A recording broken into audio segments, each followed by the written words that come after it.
25 décembre, 2 Pierre, chapitre 1er, chapitre 2, chapitre 3. Simon Pierre, serviteur et apôtre de Jésus-Christ, à ceux qui ont reçu en partage une foi du même prix que la nôtre, par la justice de notre Dieu et du Sauveur Jésus-Christ. Que la grâce et la paix vous soient multipliées par la connaissance de Dieu et de Jésus notre Seigneur. Comme sa divine puissance nous a donné tout ce qui contribue à la vie et à la piété, au moyen de la connaissance de celui qui nous a appelés par sa propre gloire et par sa vertu, lesquelles nous assurent de sa part les plus grandes et les plus précieuses promesses, afin que par elles vous deveniez participants de la nature divine, en fuyant la corruption qui existe dans le monde par la convoitise. À cause de cela même, faites tous vos efforts pour joindre à votre foi la vertu, à la vertu la science, à la science la tempérance, à la tempérance la patience, à la patience la piété, à la piété l'amour fraternel, à l'amour fraternel la charité. Car si ces choses sont en vous et y sont avec abondance, elles ne vous laisseront point oisifs ni stériles pour la connaissance de notre Seigneur Jésus-Christ. Mais celui en qui ces choses ne sont point est aveugle, il ne voit pas de loin et il a mis en oubli la purification de ses anciens péchés. C'est pourquoi, frères, appliquez-vous d'autant plus à affermir votre vocation et votre élection, car en faisant cela, vous ne broncherez jamais. C'est ainsi en effet que l'entrée dans le royaume éternel de notre Seigneur et Sauveur Jésus-Christ vous sera pleinement accordée. Voilà pourquoi je prendrai soin de vous rappeler ces choses, bien que vous les sachiez et que vous soyez affermis dans la vérité présente. Et je regarde comme un devoir, aussi longtemps que je suis dans cette tente, de vous tenir en éveil par des avertissements, car je sais que je la quitterai subitement, ainsi que notre Seigneur Jésus-Christ me l'a fait connaître. Mais j'aurai soin qu'après mon départ, vous puissiez toujours vous souvenir de ces choses. Ce n'est pas en effet en suivant des fables habilement conçues que nous vous avons fait connaître la puissance et l'avènement de notre Seigneur Jésus-Christ, mais c'est comme ayant vu sa majesté de nos propres yeux. Car il a reçu de Dieu le Père honneur et gloire, quand la gloire magnifique lui fit entendre une voix qui disait « Celui-ci est mon Fils bien-aimé, en qui j'ai mis toute mon affection. » Et nous avons entendu cette voix venant du ciel lorsque nous étions avec lui sur la sainte montagne. Et nous tenons pour d'autant plus certaine la parole prophétique à laquelle vous faites bien de prêter attention, comme à une lampe qui brille dans un lieu obscur jusqu'à ce que le jour vienne apparaître et que l'étoile du matin se lève dans vos cœurs. Sachant tout d'abord vous-même qu'aucune prophétie de l'Écriture ne peut être un objet d'interprétation particulière, car ce n'est pas par une volonté d'homme qu'une prophétie a jamais été apportée, mais c'est poussé par le Saint-Esprit que des hommes ont parlé de la part de Dieu. Chapitre 2. Il y a eu parmi le peuple de faux prophètes, et il y aura de même parmi vous de faux docteurs qui introduiront des sectes pernicieuses et qui, reniant le maître qui les a rachetés, attireront sur eux une ruine soudaine. Plusieurs les suivront dans leur dissolution et la voie de la vérité sera calomniée à cause d'eux. Par cupidité, ils trafiqueront de vous au moyen de paroles trompeuses, eux que menace depuis longtemps la condamnation et dont la ruine ne sommeille point. Car si Dieu n'a pas épargné les anges qui ont péché, mais s'il les a précipités dans les abîmes de ténèbres et les réserve pour le jugement, s'il n'a pas épargné l'ancien monde, mais s'il a sauvé Noé, lui, huitième, ce prédicateur de la justice, lorsqu'il fit venir le déluge sur un monde d'impies.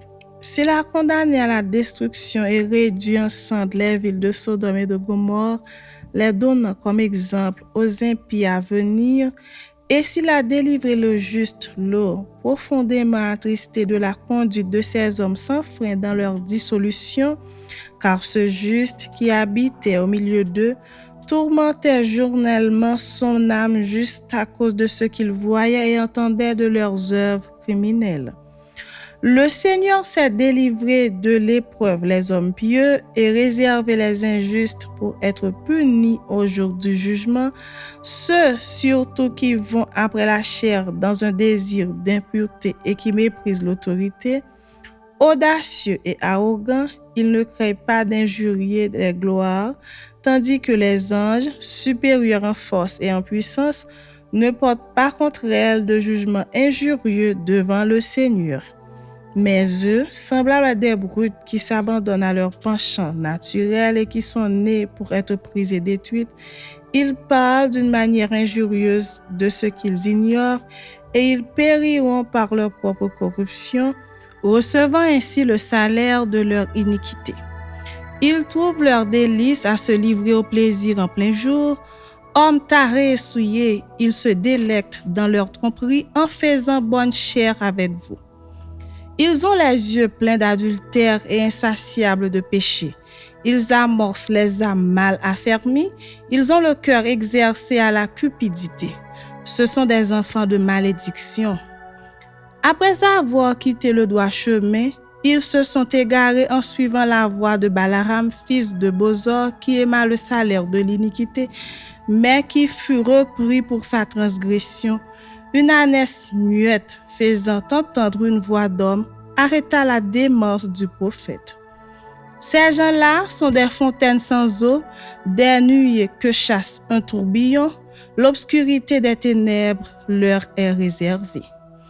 Avec des discours enflés de vanité, ils amorcent par les convoitises de la chair, par les dissolutions, ceux qui viennent à peine d'échapper aux hommes qui vivent dans l'égarement. Ils leur promettent la liberté quand ils sont eux-mêmes esclaves de la corruption, car chacun est esclave de ce qui a triomphé de lui. En effet, si après s'être retirés des souillures du monde par la connaissance du Seigneur et Sauveur Jésus-Christ, ils s'y engagent de nouveau et sont vaincus, leur dernière condition est pire que la première. Car mieux valait pour eux n'avoir pas connu la voie de la justice que de se détourner après l'avoir connu du saint commandement qui leur avait été donné. Il leur est arrivé ce que dit un proverbe vrai. Le chien est retourné à ce qu'il avait vomi et la truie lavée s'est vautrée dans le bourbier. Chapitre 3. Voici déjà, bien-aimés, la seconde lettre que je vous écris. Dans l'une et dans l'autre, je cherche à éveiller par des avertissements votre saine intelligence, afin que vous vous souveniez des choses annoncées d'avance par les saints prophètes et du commandement du Seigneur et Sauveur, enseigné par vos apôtres, sachant avant tout que, dans les derniers jours, il viendra des moqueurs avec leur raillerie, marchant selon leur propre convoitise et disant « Où est la promesse de son avènement ?» Car depuis que les pères sont morts, tout demeure comme dès le commencement de la création. Ils veulent ignorer en effet que des cieux existèrent autrefois par la parole de Dieu, de même qu'une terre tirée de l'eau et formée au moyen de l'eau, et que par ces choses le monde d'alors périt submergé par l'eau, tandis que par la même parole les cieux et la terre d'à présent sont gardés et réservés pour le feu, pour le jour du jugement et de la ruine des hommes impies. Mais il est une chose, bien-aimée, que vous ne devez pas ignorer, c'est que devant le Seigneur, un jour est comme 1000 ans et 1000 ans sont comme un jour.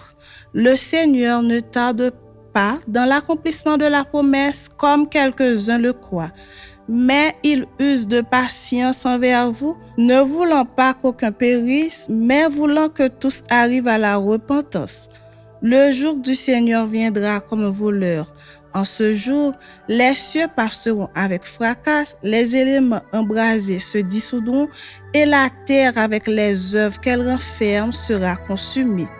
puisque dans toutes ces choses doivent se dissoudre, qu'elles ne doivent pas être la sainteté de votre conduite et votre piété, tandis que vous attendez et hâtez l'avènement du jour de Dieu, à cause duquel les cieux enflammés se dissoudront et les éléments embrasés se fondront. Mais nous attendons, selon sa promesse, de nouveaux cieux et une nouvelle terre où la justice habitera. C'est pourquoi, bien-aimés, en attendant ces choses, appliquez-vous à être trouvés par lui sans tache et irrépréhensibles dans la paix. Croyez que la patience de notre Seigneur est votre salut, comme notre bien-aimé frère Paul vous l'a aussi écrit selon la sagesse qui lui a été donnée.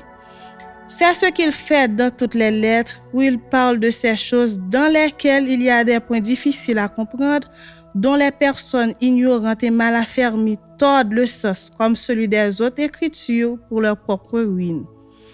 Vous donc, bien-aimés, qui êtes avertis, mettez-vous sur vos gardes de peur qu'entraînés par l'égarement des impies, vous ne veniez à déchoir de votre fermeté. Mais croissez dans la grâce et dans la connaissance de notre Seigneur et Sauveur Jésus-Christ. À lui soit la gloire, maintenant et pour l'éternité. Amen.